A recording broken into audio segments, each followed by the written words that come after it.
อยน้องด้วยความห่วงใยสาวอุดมใจแฟนอายเจ้าไปไกลห่างปล่อยให้อายเหงาคอยเจ้าด้วยความอ้างว้างก่อนไปเจ้าให้ความหวัง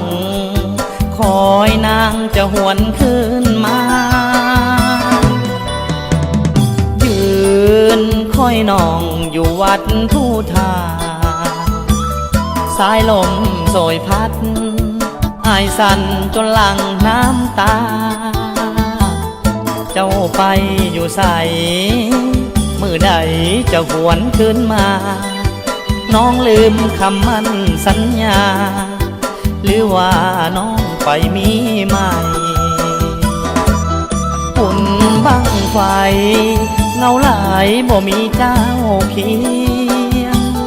น้องอยู่ในเวียงหรืออยู่สวรรค์แดนใต้แดนดินที่เหนือน้องเบื่อไปแล้วหรือใดเบื่อคนจนคืออายจึงได้มีใหม่มาขอ